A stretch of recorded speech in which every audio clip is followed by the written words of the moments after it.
Hello everyone, चलिए आज इस वीडियो में शुरू करते हैं ब्लड वेजल्स के बारे में, यानी कि रक्त वाहिनियों के बारे में। हमने पिछली वीडियो में बताया था खुला परिसंचरण तंत्र, बंद परिसंचरण तंत्र और मिक्स परिसंचरण तंत्र। उस वीडियो को नहीं देखें, आप हमारे चैनल के प्लेलिस्ट में चले जाइए, आप वहां से उस वीडियो को देख सकते हैं।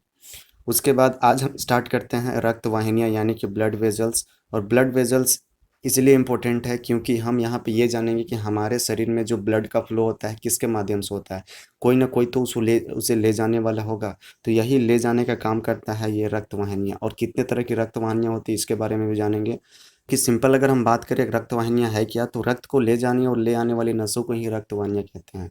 यानी कि हमारे शरीर में जो रक्त होता है किसके माध्यम से जाता है, नसों के माध्यम से जाता है। इसको ब्लड वेजल्स वेजल्स इंग्लिश में बोला जाता है। रक्त को ले जाने और ले आने का काम कौन करती है, हमारी नसें करती हैं। लेकिन नसें यहाँ पे जनरली अलग अलग होती हैं, इसमें अलग अलग तरह के ब्लड बहता है। तो इसको हम समझते हैं और इसको जानने का प्रयास करेंगे। तो रक्त वाहिनियाँ मेनली तीन तरह की होती हैं।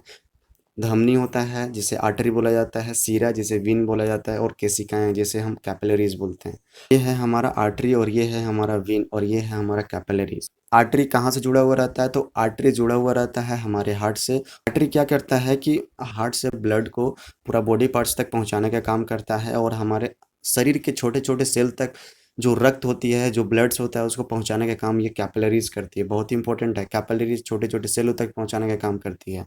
और उस सेल में हम लोग सभी जानते हैं कि जिस तरह हम खाना खाते हैं, जिस तरह से हमारा शरीर में डाइजेशन होता है, उसके बाद उस जितने भी न्यूट्रिशन होते हैं, जितने भी पोषक पदार्थ होते हैं, उसका अब्जॉर्प्शन हो जाता है। उसके बाद जो वेस्ट प्रोडक्ट बच जाता है उसका फिर हम लोग एक्सक्रीशन करते हैं, बाहर निकालते हैं। उसी तरह से सेल के अंदर में भी जब रक्त पहुंचता है, ब्लड पहुंचता है, तो उसमें मेटाबॉलिक एक्टिविटी होता है, तभी तो उस सेल में ग्रोथ हो पाता है, विकास हो पाता है।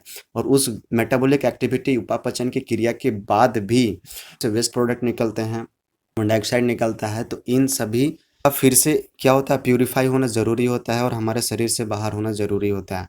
तो ये जितने भी जब मेटाबॉलिक एक्टिविटी के बाद जो भी वेस्ट प्रोडक्ट बच जाता है और कैपिल वेस्ट प्रोडक्ट बच जाता है, ये ब्लड में मिक्स हो जाता है। ये कैपिलरीज ही होती है जो कि ब्लड में मिक्स करती है। लेकिन ये जिस रास्ते से गया था ब्लड, उस रास्ते से आएगा नहीं, वहाँ से वो अलग रास्ते से, अलग दूसरे नस से आएगा, जिसको हम लोग बोलते हैं वेन। और वेन में हमेशा CO2 ब्लड बहता है, ये ध्यान में रखिएगा। अच्छे से समझने का प्रयास करते हैं इस फिगर से। हम बात करते हैं ऑक्सीजन और न्यूट्रिशन, यानी कि हार्ट से जितने हार्ट में ब्लड ब्लड होता है जमा, हार्ट में ब्लड होता है। और ब्लड क्या करता है, हार्ट बहुत तेज़ी से ब्लड को कम पंप करता है। कहने का मतलब ये है कि शरीर के सारे पार्ट्स तक पहुंचाता है। और हम लोग जानते हैं कि बीपी, हमारा नॉर्मल बीपी कितना होता है, 120/80 होता है। यानी कि हमारा शरीर में जो हार्ट है ये कितना के स्पीड से पंप करता है, तो 120 के स्पीड से पंप करता है, बहुत तेज़ी से के स्पीड से कम पंप करता है, जो कि ऑक्सीजनेटेड ब्लड होता है। और ये ऑक्सीजनेटेड ब्लड सारे बॉडी पार्ट्स तक पहुंचता है। और ये किसके माध्यम से पहुंचता है, तो आर्टरी के माध्यम से पहुंचता है, और बहुत तेज़ी से पंप करता है। और इसीलिए इस वेन का जो होता है ना, ये जो मस्कुलर वाल आपको दिख रहा होगा, ये मोटा होता है, थिक होता है। और ल्यूमन इसका थोड़ा सा कम होता है। ल्यूमन कहने का मतलब ये जो डायमीटर वाला छोटा सा जो खाली जगह दिख रहा है जिसके थ्रू ब्लड जाता है, जो पाइप होता है, उसको ल्यूमन बोला जाता है। तो ल्यूमन इसमें वेन के अपेक्षा में कम होता है। जो वाल होता है, थिक वाल होता है, ये समझ में आ गया होगा। ये हमारे हार्ट से सारे बॉडी पार्ट्स तक ब्लड को ले जाने का काम करता है। और सारे बॉडी पार्ट्स तक, ये सारे सेल तक ब्लड पहुंचने के बाद फिर मेटाबॉलिक एक्टिविटी होने के बाद वहाँ से फिर वेस्ट प्रोडक्ट निकलता है। और फ्रॉम सेल्स, यानी कि सेल से वेस्ट प्रोडक्ट और फिर कार्बन डाइऑक्साइड कहाँ पे मिक्स होता है, ब्लड में। ब्लड में मिक्स हो जाने के बाद किसके थ्रू फिर ये हार्ट के पास आता है, तो ये वेन के थ्रू हार्ट के पास आता है। तो ध्यान रखें, यहाँ पे हम ये सीखें कि जिस रास्ते से शरीर के सारे पार्ट्स तक ब्लड पहुँच रहा था, उस रास्ते से फिर हमारा ब्लड उस रास्ते से नहीं आ रहा, बल्कि दूसरे नस के माध्यम से आ रहा है, दूसरे ब्लड वेजल्स के माध्यम से आ रहा है। इतना समझ में आ गया होगा। तो चलिए अब बारी बारी से देखते हैं धमनी और शिरा के बारे में। आप लोग अक्सर सुने होंगे धमनी और शिरा, तो धमनी को ध्यान से समझिएगा और शिरा को भी ध्यान से समझिए, और बारी बारी से पढ़ने का प्रयास करते हैं। धमनी क्या करता है कि हृदय से रक्त को सारे बॉडी पार्ट्स तक पहुंचाता है। और कौन से रक्त को, इसमें बहता है O2 रक्त, यानी कि जिसको हम लोग बोलते हैं शुद्ध रक्त। शुद्ध रक्त इसलिए बोला जाता है कि एकदम प्योर है, ऐसा कुछ नहीं है, लेकिन उसमें ऑक्सीजन मिक्स होता है, इसलिए हम उसे O2 ब्लड बोलते हैं।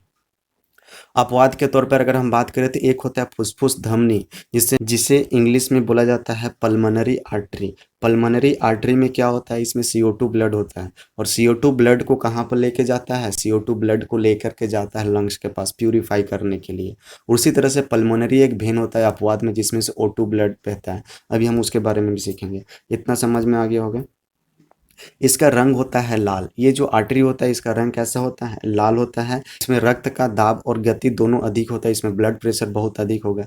यानी कि धमनी में रक्त का दाब और इसकी ब्लड की गति भी बहुत स्पीड होती है। क्यों? क्योंकि बहुत तेजी से पंप करता है यहाँ पे हार्ट। इतना समझ आ गया। अगर हम सिरा की बात करते हैं तो यह रक्त के विभिन्न अंगों से लेकर के वेस्ट प्रोडक्ट और कार्बन डाइऑक्साइड को लेकर के हृदय तक पहुंचाता है। इसमें कार्बन डाइऑक्साइड ब्लड होता है। अपवाद के तौर पर बात करें तो एक होता है फुफ्फुस सिरा, जिसमें ऑक्सीजनेटेड ब्लड होता है, जो कि फिर फेफड़े से लेकर के कहाँ तक लाता है, लंग्स के पास आता है। इसको और डिटेल से पढ़ेंगे जब आपको हार्ट पढ़ाएंगे, तब वहाँ पे सबका लोकेशन बताएंगे कि फुफ्फुस धमनी कहाँ पे होता है, फुफ्फुस सिरा कहाँ पे होता है, कैसे किस तरह से ब्लड को लेकर के आता है, कैसे प्यूरिफाई होता है। इन सभी के बारे में हम यहाँ पे जानेंगे जब हम हार्ट पढ़ाएंगे तब। इतना बात याद रखिएगा, फुफ्फुस सिरा एक अपवाद है और फुफ्फुस धमनी एक अपवाद है, जिसमें क्या होता है, फुफ्फुस सिरा में O2 ब्लड बहता है और फुफ्फुस धमनी में CO2 ब्लड बहता है। मस्कुलर वाल इसका पतला होता है, हम बता चुके हैं। पिछला वाला फोटो आप देखे होंगे तो वहाँ पे बताते इसमें मस्कुलर वाल पतला होता है। ल्यूमन बहुत ज़्यादा होता है। ल्यूमन इसमें क्या होता है, ल्यूमन का व्यास अधिक होता है और बहुत इसमें जो होता है स्पीड जो होता है ब्लड का बहुत ही कम होता है। इसीलिए तो बोला गया है कि नॉर्मल BP जो होता है 120/80, और हमने पहले बताया था 120 का स्पीड से ब्लड जाता है, लेकिन आता कितना है, 80 के स्पीड से। यही होता है इसमें। इसका रंग कैसा होता है, काला और हल्का नीला कलर का होता है इस सिरा का कलर। इतना समझ में आ गया होगा। और एक सबसे बड़ी सिरा की अगर हम बात करें तो ये सुपीरियर वीना कावा होता है। इसको भी हम ध्यान से समझेंगे जब हार्ट पढ़ाएंगे तब। बस अभी याद रखिएगा कि सुपीरियर वीना कावा जो होता है सबसे बड़ी सिरा होती है। एग्जाम में पूछ दिया जाता है। अभी हम देखते हैं कि कुछ और बचा हुआ था धमनी के बारे में। तो इसमें मस्कुलर वाल मोटा होता है, ये तो हम बता चुके हैं। ल्यूमन का व्यास कम होता है और सबसे बड़ी धमनी अरोटा। सबसे बड़ी सिरा जिस तरह से यहाँ पे था हमारा सुपीरियर वीना कावा होता था, उसी तरह से यहाँ पे सबसे बड़ी धमनी जो होगा अरोटा होगा। और दूसरा सबसे बड़ी धमनी की बात करें तो ये फुफ्फुस धमनी होता है, जिसमें से कार्बन डाइऑक्साइड ब्लड बहता है। आर्टरीज, वीन और कैपिलरीज। आर्टरी और वीन के बारे में हमने अच्छी तरह से पढ़ लिया, और कैपिलरीज जो होते हैं, कैपिलरीज के बारे में थोड़ा सा बताया था, लेकिन यहाँ पे कुछ नहीं है। यहाँ पे भी हम बता देते हैं कि सबसे पतली नस होती है, एकदम हेयर के जैसा होता है, ये नंगे आंखों से हमको दिखाई नहीं पड़ता है। बहुत ही पतली नसें होती है और इसमें ऑक्सीजन और कार्बन डाइऑक्साइड मिक्स दोनों रक्त बहता है। और मस्कुलर वाल नहीं होता है इसमें, किसी भी तरह का मस्कुलर वाल नहीं होता है, ठीक है। और ल्यूमन भी नहीं के बराबर होता है इसमें, और can't be seen bye naked eyes, यानी कि इसको हम नंगी आंखों से नहीं देख सकते हैं। तो यहाँ तक क्लियर हो गया होगा सुपीरियर आर्टरीज, वेन और कैपिलरीज के बारे में। समझ आ रहा है ना। अब देखते हैं आगे। एक होता है स्फाइग्मोमेनोमीटर, जो होता है एक तरह का अपरेटस होता है। आप लोग जनरली डॉक्टर के पास गए होंगे तो वहाँ पर आपको सबसे पहले BP चेक करता है। नर्स जो होती है BP चेक करती है, एक पाइप से हवा डालती है और आपके बाह में एक पट्टी लगाती है, आपको यहाँ पे दिखा देते हैं। ये स्फाइग्मोमेनोमीटर है, ये जो है ना स्फाइग्मोमेनोमीटर है। इसी का डिजिटल डिवाइस भी आ गया है ब्लड प्रेशर को मेज़र करने के लिए। तो याद रखिएगा स्फाइग्मोमेनोमीटर, यानी कि ब्लड प्रेशर किससे मापा जाता है, स्फाइग्मोमेनोमीटर से मापा जाता है, ये भी ध्यान रखिएगा। और नॉर्मल ब्लड प्रेशर कितना होना चाहिए, तो 120/80। अगर किसी का ब्लड प्रेशर 160/80 हो जाता है तो इसमें क्या होता है कि 160 का स्पीड से ब्लड तो जा रहा है, लेकिन 80 की स्पीड से हमारा आर्टरी में अगर बहुत तेज़ी से ब्लड बहेगा तो फिर वो नस को फटने का चांस होता है। जब नस फट जाता है तो इसी को तो ब्रेन हेमरेज बोला जाता है, ठीक है। तो इन सब चीज़ों के बारे में आप सीख गए होंगे। अब चलिए नेक्स्ट देखते हैं ब्लड का सर्कुलेशन कैसे होता है। तो ध्यान दीजिएगा इधर, ये हार्ट है और हार्ट से जुड़ा हुआ रहता है अरोटा। और अरोटा के बारे में हम ये बताए थे कि सबसे बड़ा आर्टरी होता है अरोटा। सबसे बड़ा आर्टरी क्या होता है, अरोटा। और यहाँ से O2 ब्लड जाता है, और O2 ब्लड जाता है ये अरोटा, फिर ये लार्ज आर्टरी, सबका साइज धीरे धीरे कम होते जाता है और ये फिर कैपिलरीज के साइज का हो जाता है। और ये स्मॉल आर्टरी में कन्वर्ट हो जाता है, अरोटा के बाद स्मॉल आर्टरी में कन्वर्ट हो जाता है, और ये आर्टियोल में कन्वर्ट हो जाता है। उसके बाद ये कैपिलरीज में कन्वर्ट हो जाता है। यहाँ पे देखिएगा सबका डायमीटर यहाँ पे घटते जा रहा है, पतला होते जा रहा है। सबसे मोटा कौन सा था, अरोटा था। उसके बाद आर्टरी था, आर्टरी के बाद आर्टियोल्स हो गया, आर्टियोल्स के बाद ये कैपिलरीज हो गया। कैपिलरीज में क्या होता है, मेटाबॉलिक एक्टिविटी होता है। कैपिलरीज के मेटाबॉलिक एक्टिविटी होने के बाद ये फिर ब्लड जो होता है, वेस्ट प्रोडक्ट और ब्लड जो होता है डाइऑक्साइड यहाँ पे मिक्स हो जाता है। उसके बाद कैपिलरीज से फिर ये वेन्यूल में कार्बन डाइऑक्साइड आता है, कार्बन डाइऑक्साइड ब्लड आता है। उसके बाद ये वीन के पास जाता है, वीन के बाद वीना कावा अभी हम बताए थे, ये जो है ना ये वीना कावा होता है। और वीना कावा सबसे बड़ी सिरा होती है, ये भी हम बताए थे आपको पिछले स्लाइड में। तो इतना आपको समझ में आ गया होगा सर्कुलेटरी सिस्टम, ब्लड का सर्कुलेशन कैसे होता है, कि हमारे शरीर में किस किस तरह का सिराएँ होती है, ब्लड वेजल्स किस किस के तरह का होता है।